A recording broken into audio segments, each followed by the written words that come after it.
मैं ये नहीं कहूंगा कि हम पूरी तरह बेघर थे, लेकिन सच्चाई ये है कि हम उस हालत से बहुत दूर भी नहीं थे। हाई स्कूल के बाद की जिंदगी वैसी नहीं थी जैसी फिल्मों या लोगों की बातों में लगती है। असलियत में इसमें इतनी मुश्किलें हैं कि गिनाने बैठो तो वक्त ही कम पड़ जाए। जब हम नौकरी ढूंढने और दुनिया में अपनी जगह बनाने की कोशिश कर रहे थे, मैंने और मेरे दोस्त जेक ने पूरा देश घूमने का एक तरीका निकाल लिया था। ये तरीका कानूनी नहीं था, बल्कि एक जुगाड़ था जिसमें हम कार्गो ट्रेनों में छुपकर एक शहर से दूसरे शहर सफर करते थे। अमेरिका के कोने कोने में हमने ऐसे ही सफर किया था। मैं आपको बताता चलूं कि यह काम बेहद खतरनाक था। अगर हम पकड़े जाते तो सीधा जेल जाना पड़ता।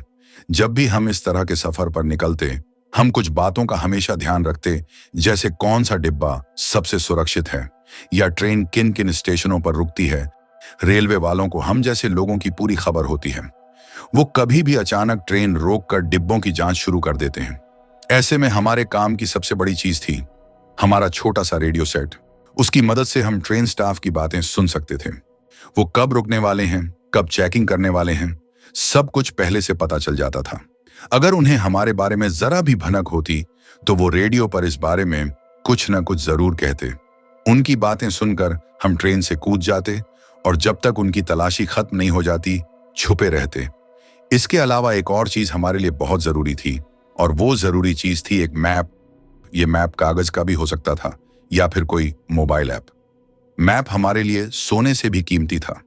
ऐसे ही एक सफर के दौरान हमें एक नया साथी भी मिला था। अब हम 3 लोग थे, मैं, जैक और हेनरी। इस बार हम नेब्रास्का के किसी सुनसान इलाके में थे और एक सप्लाई ट्रेन के नीचे छिपे सफर कर रहे थे। हमने वो वाला डिब्बा चुना था जिसके नीचे थोड़ी ऊंचाई होती है, ताकि आसानी से छिप भी सकें और ज्यादा बदबू भी ना आए। जेक मेरा पुराना दोस्त था, पर उसकी हालत अब वैसी नहीं रही थी। वो ड्रग्स का शिकार हो चुका था, कई तरह के नशे करता था और धीरे धीरे एक अलग ही इंसान बन गया था। उसे उस हालत में देखना मेरे लिए बहुत तकलीफदेह था, लेकिन मैं कोशिश करता था कि उस पर नजर रखूं ताकि वो किसी मुसीबत में न फंस जाए। हेनरी हम दोनों से काफी बड़ा था, करीब 50 के आखिरी दशक में, लेकिन दिखने में 60 से ऊपर लगता था। वो कई सालों से सड़क पर था। चेहरे और हाथों पर जिंदगी के निशान साफ दिखते थे। उसकी बड़ी मूंछें और थोड़ा गुस्सैल स्वभाव दोनों ही उस पर खूब झंझते थे। फिर भी उसने कभी मुझसे या झेक से कोई झगड़ा नहीं किया। उसकी कमर पर एक छोटी पिस्तौल टंगी रहती थी, लेकिन उस बंदूक से हमें डर नहीं लगता था, बल्कि थोड़ा सुकून मिलता था कि चलो कोई तो है हमारे साथ जो तैयार है। पिछले कुछ दिनों से लगातार बारिश हो रही थी और हमारा खाना भी लगभग खत्म हो गया था। जब ट्रेन नेब्रास्का के सूने इलाकों से होकर गुजर रही थी, हम तीनों ट्रेन के नीचे छिपे हुए आराम कर रहे थे। हम अगले शहर का इंतजार कर रहे थे जहां हमें फिर से सप्लाई लेनी थी। शाम के करीब 5 बजे का वक्त था, पर ऊपर काले बादलों की वजह से ऐसा लग रहा था जैसे रात उतर आई हो। ट्रेन के नीचे ताश खेलना मुश्किल था, इसलिए हम जोरदार आवाज के बीच कहानियां सुनाते और वक्त काटते। हमने हेनरी से कुछ ही हफ्ते पहले मुलाकात की थी, लेकिन उसके पास कहानियों का अनंत भंडार था। उसकी बातें सुनकर लगता था जैसे वो या तो सच्चाई को बहुत बढ़ा चढ़ाकर बता रहा है या फिर नशे में देखे भ्रम बयान कर रहा है। फिर भी उसकी कुछ कहानियां इतनी डरावनी और अजीब थीं कि हमने वैसी पहले कभी नहीं सुनी। ठंड बढ़ रही थी और हमें ठीक से पता भी नहीं था कि हम कहाँ हैं, पर फर्क नहीं पड़ता था। वैसे भी हमें कहीं पहुंचना नहीं था। हेनरी ने हमें एक कहानी सुनाई वॉशिंगटन राज्य के एक छोटे से कैंप ग्राउंड की, जहां वो और कुछ बेघर लोग ठहरते थे। वो बताने लगा कैसे उसने बिगफुट को देखा था, कैसे उसे एलियंस ने अगवा कर लिया था और कैसे उसका एक दोस्त मिमिक के हमले में मारा गया था। जेक और मैं पहली 2 बातें तो सुन चुके थे, पर मिमिक नाम हमने पहली बार सुना था। हेनरी ने अपनी पाइप का कश लेते हुए कहा, मिमिक असल नाम नहीं है। असल नाम बोलो तो वो चीज खुद सुन लेती है और तुम्हारे पीछे आ जाती है। मैंने देखा कि जेक आंखें घुमा रहा था। उसे अब हेनरी की कहानियों पर जरा भी भरोसा नहीं रहा था। हेनरी ने आगे कहा, यह सच है, मेरा दोस्त डेल एक रात टॉयलेट गया था और मिमिक ने उसे पकड़ लिया। वो मुझे भी फंसाना चाहता था, क्योंकि मिमिक किसी के चेहरे और आवाज दोनों की नकल कर सकता है। वो डेल बनकर मेरे पास आया, बोला, हेनरी यहां आओ, पर मैं जानता था वो डेल नहीं था। मैं और जेक बस चुपचाप उसकी बकबक सुन रहे थे। तभी अचानक ट्रेन झटके से हिली, पहियों से तेज चीख जैसी आवाज आई और ट्रेन धीरे धीरे रुकने लगी। हम सब एकदम सतर्क हो गए। हमारे रेडियो से आवाज आई, कंडक्टर कह रहा था कि ट्रेन ने किसी चीज को टक्कर मारी है और अब उन्हें डैमेज रिपोर्ट करनी होगी। इसका मतलब था कि वो ट्रेन के सभी डिब्बों की तलाशी लेंगे। ट्रेन अब धीरे धीरे आगे बढ़ रही थी और कुछ ही देर में हम एक छोटे कस्बे की हद में दाखिल हो गए। हम तीनों ने एक दूसरे की तरफ देखा। हम सबको ये एहसास था कि अब शायद ट्रेन स्टाफ गाड़ियों की जांच करने वाला है, मतलब पकड़े जाने की पूरी संभावना थी। हमने जल्दी से अपना सामान तैयार किया क्योंकि ट्रेन अब धीरे धीरे रुकने की रफ्तार पर थी। हमने ज्यादा सोचे बिना पहला मौका मिलते ही ट्रेन से छलांग लगा दी। हम ट्रैक पार करते हुए ट्रेन यार्ड से बाहर निकले। जिस जगह हम पहुंचे थे वो किसी पुराने भूले बिसरे शहर जैसा लग रहा था, मानो दुनिया के नक्शे पर उसका नाम मिट चुका हो। वहां ना कोई दुकान थी, ना कोई रेस्टोरेंट, यहां तक कि कोई फास्ट फूड स्टॉल तक नहीं था। सिर्फ टूटे मकान, खाली सड़कें और हवा में एक अजीब सी खामोशी थी। यह जगह इतनी पुरानी लग रही थी कि मुझे शक हुआ, क्या यहां अब भी कोई इंसान रहता है? न ट्रैफिक लाइट, न ठीक से जलते लैंप पोस्ट। जो कुछ गिने चुने खंभे खड़े थे वो भी इतने पुराने थे कि मुझे यकीन नहीं था उनमें बिजली होगी। अभी पूरी तरह रात नहीं हुई थी, लेकिन अंधेरा उतरना शुरू हो चुका था। हमें रात गुजारने के लिए कोई ठिकाना ढूंढना था और ट्रेन पर लौटना अब मुमकिन नहीं था। शहर में कई पुराने मकान लाइन में बने हुए थे। हमें लगा कि शायद उनमें से कुछ में अभी भी कोई रहता होगा, इसलिए हमने तय किया कि कहीं घुसने से पहले थोड़ा शोर करके अपनी मौजूदगी जताएंगे ताकि किसी को डर न लगे। सड़क पर आगे बढ़ते हुए मेरी नजर एक पुराने बोर्ड पर पड़ी। बोर्ड कुछ कुछ वैसा था जैसे मोटल्स के बाहर वैकेंसी का बोर्ड होता है। मैंने जेक और हेनरी से कहा, मैं जाकर देखता हूं ये क्या है, तुम दोनों आगे बढ़ो, मैं पीछे आता हूं। मैंने थोड़ा तेज चलते हुए सड़क पार की। मेरा शक सही निकला, वो सच में एक पुराना मोटल था। एक मंजिला इस इमारत में करीब 6 से 8 कमरे थे और सामने एक छोटा सा ऑफिस जहां कभी रिसेप्शन हुआ करता होगा। मोटल के ठीक बगल में एक खस्ता हाल चर्च था जिसकी हालत देखकर लगा कि अंदर जाना बिल्कुल सुरक्षित नहीं होगा। वही चर्च के दरवाजे के पास एक अजीब सा ढांचा खड़ा था। पहली नजर में लगा कोई आदमी खड़ा है, पर जैसे जैसे मैं पास गया कुछ गड़बड़ महसूस हुई। वो इंसान नहीं था, वो एक स्केयरक्रो था, पुराने सड़े गले कपड़ों से बना हुआ, और उसके सिर पर किसी जानवर की खोपड़ी टकी थी। हवा के झोंके से उसके कपड़े हल्के से हिले और उस पल वो इतना जिंदा लगा कि मेरे कदम अपने आप रुक गए। एक पल को मैंने सोचा, काश वो असली इंसान होता, कम से कम इसका मतलब होता कि इस शहर में कोई जिंदा है। पर अब ऐसा लग रहा था कि इस शहर में हम तीनों के सिवा कोई और नहीं है, न ट्रेन वाले न कस्बे के लोग। मैं मोटल के फ्रंट ऑफिस तक पहुंचा और दरवाजे पर ठक ठक की, पर कोई जवाब नहीं मिला। मैंने दरवाजा धीरे से खोला। अंदर की हालत देखकर समझ गया कि ये जगह कई सालों से बंद पड़ी है। न कोई कंप्यूटर था और न कोई इलेक्ट्रॉनिक चीज, सिर्फ एक पुराना घुमाने वाला टेलीफोन पड़ा था, जिसे देखकर मैं खुद हंस पड़ा और बोला, मैं तो इसे यूज करना भी नहीं जानता।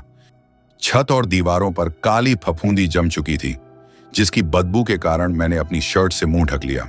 मैं वह ज्यादा देर नहीं रुका और बाहर आकर कमरों की तरफ जाने लगा। पहला कमरा बंद था, जैसे सालों से किसी ने खोला ही ना हो। दूसरे कमरे की खिड़की टूटी हुई थी, लेकिन उसके पर्दे अब भी लटके हुए थे, धूल से भरे, किनारों से फटे हुए, जैसे अब भी थोड़ी बहुत नजरों और परछाइयों को रोकने की कोशिश कर रहे हों। मैंने दरवाजा खोलने की कोशिश की, मगर वो बंद था। मैंने खिड़की से झांक कर अंदर देखा तो फर्श पर कांच बिखरा था, पर बाकी कमरा ठीक लग रहा था। अंदर एक क्वीन साइज बेड था, जिस पर चादर नहीं थी। अच्छी बात यह थी कि ना लकड़ी सड़ी थी और ना उस पर फफूंदी या धूल जमी थी। यही ठीक रहेगा, मैंने सोचा। मैं खिड़की से होकर अंदर चला गया और दरवाजा भीतर से खोल लिया और फिर जेक और हेनरी को बुलाने निकल पड़ा। अब तक सूरज पूरी तरह डूब चुका था। अंधेरा छोटे से कस्बे पर छा गया था। मेरी नजर दूर एक लैंप पोस्ट पर पड़ी जो अकेला जल रहा था। उसी पल एहसास हुआ कि इस शहर में अब भी कहीं ना कहीं बिजली है। मैंने जेक और हेनरी को आसानी से ढूंढ लिया। हेनरी की आवाज दूर से ही सुनाई दे रही थी और उनकी फ्लैशलाइट पास की इमारतों की दीवारों पर घूम रही थी। मैं चारों तरफ निगाहें दौड़ाता रहा। सोचा शायद कहीं कोई कस्बे में रहने वाला दिख जाए, या फिर ट्रेन का स्टाफ। पर अजीब बात यह थी कि ट्रेन से एक भी आदमी नीचे नहीं उतरा था। शायद उनके पास ट्रेन में ही सारे इंतजाम थे, खाना, सोना, सब। सड़क के नीचे मुझे जैक और हेनरी एक पुराने गैस स्टेशन के बाहर दिखे। मैं सन्नाटे भरी सड़क से होता हुआ उन तक पहुंचा और उन्हें बताया कि मुझे एक जगह मिल गई है जहां हम रात गुजार सकते हैं। जैक और हेनरी खाने की तलाश में निकले थे, पर उनके हाथ कुछ नहीं लगा। साफ था, यह कस्बा कम से कम 20 सालों से वीरान पड़ा है। मैंने दोनों से कहा कि मैंने हमारे लिए थोड़ी दूर पर एक जगह ढूंढ ली है। सच कहूं तो मन ही मन में मैं वापस ट्रेन पर लौटना चाहता था, लेकिन पकड़े जाने का खतरा बहुत ज्यादा था। इसलिए हमें सावधानी बरतनी थी और रात भर इसी वीरान कस्बे में ठहरना था। हम उस पुराने मोटेल की ओर बढ़ने लगे। जब हम मोटेल के गेट तक पहुंचे तो मैंने उन्हें वो कमरा दिखाया जो मैंने पहले ही देख रखा था। हेनरी और जैक दोनों अपने अपने कमरे लेना चाहते थे। आखिर इतने दिनों में पहली बार हमें अलग अलग बिस्तरों पर सोने का मौका मिला था। मैं इससे सहमत नहीं था। इस अजीब वीरान शहर में अलग अलग कमरों में रहना मुझे सही नहीं लगा, मगर वे दोनों अड़ गए और आखिरकार हम तीनों अपने अपने कमरों में चले गए। उस रात नींद मुझसे कोसों दूर थी। टूटी खिड़की से आती ठंडी हवा, बाहर की सन्नाटे भरी आवाजें और छत की हर चरमराहट मुझे ऐसा महसूस करा रही थी जैसे बाहर कोई खतरा मंडरा रहा हो। आखिरकार किसी तरह नींद आ ही गई, मगर ज्यादा देर के लिए नहीं। आधी रात के करीब मेरी नींद एक अजीब आवाज से खुली। एक लंबी कराहती हुई आवाज, जैसे कोई पुराना पेड़ तेज हवा में कराह रहा हो। वो कराह धीरे धीरे तेज होती गई और अब मैं समझ गया था कि वह आवाज सामने वाली सड़क के पार से आ रही थी, ठीक वहीं से जहां वो अजीब स्केयरक्रो चर्च के सामने खड़ा था। मैं धीरे से उठकर खिड़की के पास गया और पर्दों के पीछे से झांका। दूर लगे पुराने लैंप पोस्ट की मध्यम रोशनी कुछ ज्यादा मदद नहीं कर पा रही थी, लेकिन चांदनी पूरे कस्बे पर फैली हुई थी और उसी रोशनी में मैंने वो डरावना दृश्य देखा। चर्च के सामने वाले स्केयरक्रो के पास एक और आकृति खड़ी थी। वो इतनी दूर थी कि उसका चेहरा साफ नहीं दिख रहा था, पर इतना समझ गया था कि वो कोई इंसान जैसी चीज थी। उसकी त्वचा चांदनी की तरफ फीकी थी। वो दर्द से रो रहा था। उसके शरीर में अजीब से झटके उठ रहे थे, जैसे सांस लेना उसके लिए मुश्किल हो रहा था।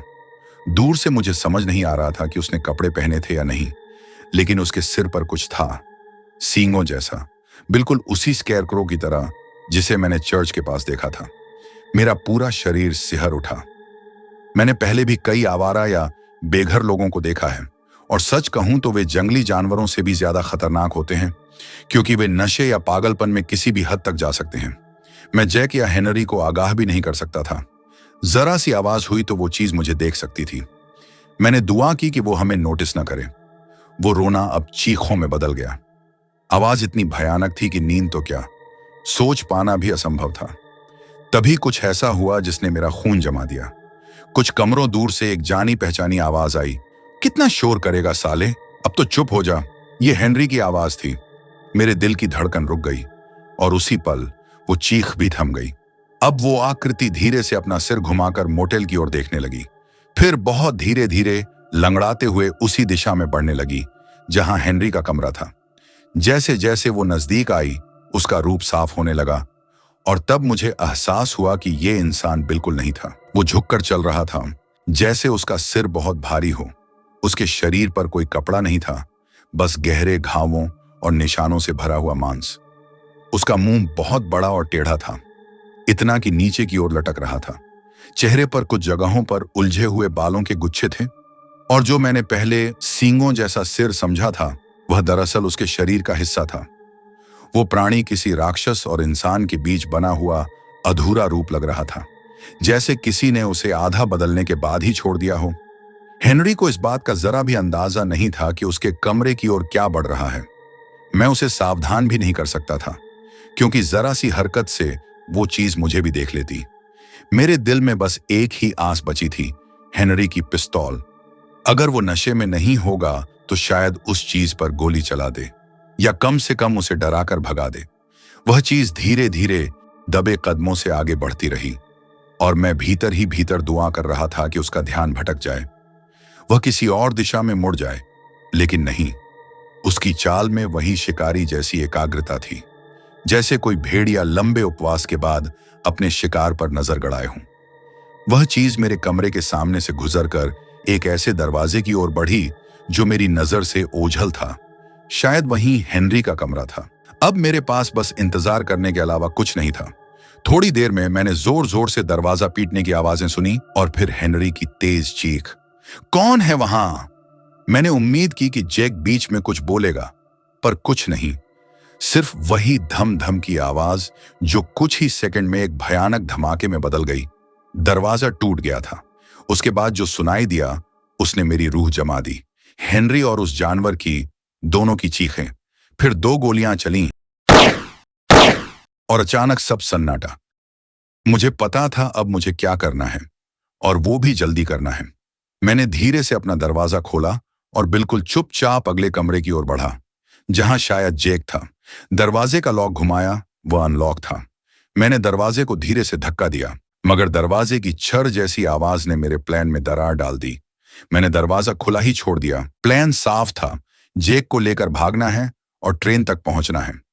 कमरे में दाखिल होते ही जो नजारा दिखा उसने दिल तोड़ दिया। जैक बिस्तर पर फैला पड़ा था। मेरा संदेह सही था, वह पूरी तरह नशे में डूबा था, बेहोश, निष्प्राण सा। मैंने हल्के से उसका चेहरा थपथपाया। जैक भाई, उठो, हमें यहां से निकलना है। वो हिला तक नहीं, बस खुली आंखों से छत को घूरता रहा, जैसे उसमें जान ही न बची हो। मैंने सोचा, अगर मैं दरवाजा बंद कर लूं और सुबह तक इंतजार करूं तो शायद वो जानवर वापस चला जाएगा। तभी जैक ने हल्की हरकत की और अजीब तरह से फुसफुसाने लगा। मैंने तुरंत उसका मुंह दबाने की कोशिश की, मगर देर हो चुकी थी। सामने वाले कमरे से हड्डियां तोड़ने और मांस फाड़ने का शोर अचानक थम गया और एक भयानक सन्नाटा छा गया। इस सन्नाटे में मौत की आहट साफ सुनाई दे रही थी। मैं बिना एक पल गवाए तुरंत बिस्तर के नीचे छिप गया और ठीक उसी पल वो प्राणी कमरे के कोने से झांकता हुआ अंदर आया। मेरी सांसें थम गईं। वो धीरे धीरे आगे बढ़ा और उसके हर कदम के साथ खून की बूंदें जमीन पर गिरती रहीं। पूरा शरीर हेनरी के खून में सना हुआ था। चांदनी खिड़की से भीतर गिर रही थी और उसकी परछाई मेरे सामने बिस्तर के नीचे फैल गई। कमरा अब सड़ांध और खून की गंध से भरा हुआ था। मैंने खुद को तैयार कर लिया था, किसी भी पल वो बिस्तर फाड़ सकता था और मेरे ऊपर झपट सकता था, पर वो ऐसा नहीं कर रहा था। वो बस सूंघ रहा था। अब उसकी हरकत में वह हिंसक ऊर्जा नहीं थी, बल्कि एक अजीब जिज्ञासा थी, जैसे वह समझ नहीं पा रहा था कि सामने वाला इंसान यानी जैक चीख क्यों नहीं रहा, भाग क्यों नहीं रहा। फिर मैंने महसूस किया बिस्तर थोड़ा नीचे दब गया था। मैंने अपनी सांसें रोक ली, टी-शर्ट का एक कोना मुंह पर रख लिया ताकि सड़ी हुई गंध से उल्टी ना हो जाए। मेरी आंखें अब भी बिस्तर के किनारे पर थीं और बस 2 फीट ऊपर वो राक्षस मौजूद था। थोड़ी देर बाद वजन हल्का हुआ, वो उतर गया, मगर तभी मैंने देखा उसने जैक को बिस्तर से खींचकर बाहर गिरा दिया। जैक का शरीर जमीन पर गिरा, लेकिन उसने कोई प्रतिक्रिया नहीं दी। वो जानवर उसके पैरों को पकड़कर उसे घसीटता हुआ बाहर ले गया। उसने हेनरी के बचे खुचे हिस्सों को उठाया और दोनों को साथ लेकर अंधेरे चर्च में गायब हो गया। मैं वहीं बिस्तर के नीचे कुछ पल तक पड़ा रहा, कांपता हुआ पर जीवित।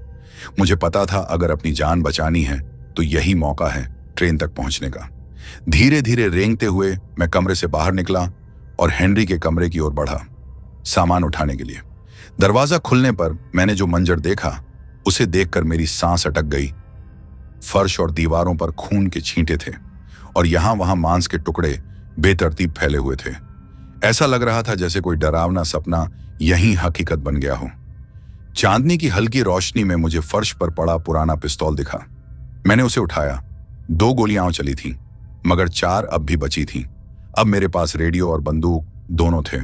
अब सवाल सिर्फ इतना था, क्या मैं ऐसे भाग जाऊं जैसे कुछ हुआ ही नहीं, या फिर अपने दोस्त को उस शैतान से बचाऊं। मैं जानता था कि जैक को कुछ ही देर में होश आ जाएगा और जब ऐसा होगा तब वो शैतान उसे एक झटके में खत्म कर देगा। मेरे सामने 2 रास्ते थे। एक तरफ थी मेरी अपनी जान और दूसरी तरफ मेरा दोस्त, जिसे शायद अपनी जिंदगी की भी परवाह नहीं रही थी। फैसला आसान होना चाहिए था। साफ था कि मुझे क्या करना चाहिए, लेकिन जैसे हमेशा होता आया है। मैंने एक बार फिर गलत फैसला लिया। मैंने तय किया कि मैं उसे बचाने जाऊंगा। मैं सड़क पार करके चर्च के दरवाजे तक पहुंचा। अंदर घुप अंधेरा था। मैंने टॉर्च जलाई, पर बहुत धीरे। टॉर्च की रोशनी मुझे बेनकाब कर सकती थी। मुझे सावधान रहना था। मैंने टॉर्च की रोशनी जमीन पर 10 फीट आगे तक रखी। अगर कोई आवाज आती तो मैं तुरंत उसे बंद कर देता। चर्च बहुत पुराना था। लंबे लंबे गलियारे, पुराने दरवाजे। मुझे जमीन पर खून की लकीरें नजर आ रही थीं। वही मुझे रास्ता दिखा रही थी। थोड़ा आगे जाकर रास्ता मुड़ गया और सामने नीचे की तरफ जाती सीढ़ियां थीं। मैं एक पल के लिए ठहर गया। मैं जानता था कि मुझे एक ही मौका मिलेगा, और अगर मैंने किसी भी तरह की कोई गलती की तो मैं मारा जाऊंगा। मैं धीरे धीरे नीचे उतरा। हवा ठंडी हो चुकी थी। नीचे से अजीब आवाजें आ रही थीं, जैसे कोई मांस फाड़ रहा हो या कुछ निगल रहा हो। दिल जोर जोर से धड़क रहा था। हाथ कांप रहे थे। टॉर्च की रोशनी दीवारों पर नाच रही थी। मैंने खुद को संभाला, बंदूक सीधी की और आगे बढ़ गया। नीचे पहुंचकर मैं उस कमरे में पहुंचा जहां वो दैत्य था।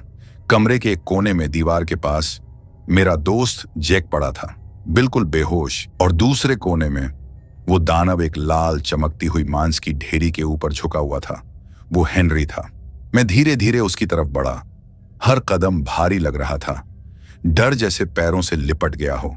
मुझे पता था बस एक गोली या तो मुझे बचा लेगी या सब खत्म कर देगी। तभी वो दैत्य हिला। धीरे धीरे अपना सिर घुमाया, पर उसका चेहरा अब भी दीवार की ओर था। जब टॉर्च की हल्की पीली रोशनी उस पर पड़ी तो मैं जम गया। उसकी त्वचा अजीब तरह से सूज गई थी। वो डीली और लटकी हुई थी, जैसे किसी ने अंदर से उसे जबरदस्ती फुला दिया हो। फिर उसने धीरे से सिर मोड़ा, और मैं जो देख रहा था वो मेरी समझ के परे था।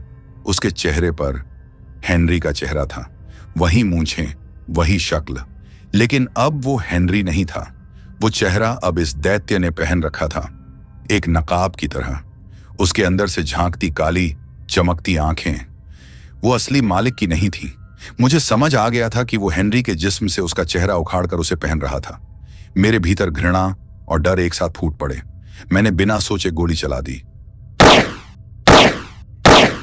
लगातार कई बार आवाज गूंज उठी। गोली की गूंज पत्थरों से टकराकर लौट आई। वो दैत्य गिर पड़ा, पर मरा नहीं। वो चीख रहा था, ऐसी आवाज में जैसे कोई इंसान रो रहा हो। मैं तुरंत भागा और जैक को उठाने की कोशिश की। वो अब भी पूरी तरह बेहोश था। पता नहीं मुझ में ताकत कहां से आई, पर किसी तरह उसे घसीटकर मैं चर्च से बाहर ले आया। सड़क पर पहुंचते ही मैं वहीं गिर पड़ा, हांफता हुआ। अंदर से अब कोई आवाज नहीं आ रही थी। वो रोना थम चुका था। मैंने गहरी थकी हुई सांस ली। फिर किसी तरह जैक को खींचते हुए करीब 1 घंटे बाद मैं ट्रेन यार्ड तक पहुंचा। ट्रेन अब भी वहीं थी। मैं बुरी तरह थक कर वहीं गिर पड़ा। अगर वो दैत्य हमारा पीछा करता तो हम दोनों मारे जाते, लेकिन किस्मत से वो दैत्य हमारे पीछे नहीं आया। मुझे कब नींद आ गई पता ही नहीं चला। जब सुबह हुई तो सूरज की रोशनी मेरे चेहरे पर आ रही थी। जैक मुझे हिला रहा था। भाई, हमें चलना चाहिए, उसने कहा। मैंने उसकी तरफ देखा, थोड़ा रुका और फिर कहा, पहले यहां से निकलते हैं, मैं रास्ते में सब बताऊंगा। और हम दोनों वापस उस पुरानी ट्रेन के डिब्बे की तरफ चल पड़े। दोस्तों, आपको यह कहानी कैसी लगी हमें कमेंट करके जरूर बताएं। ऐसी ही और कहानियों के लिए चैनल को सब्सक्राइब करना ना भूलें।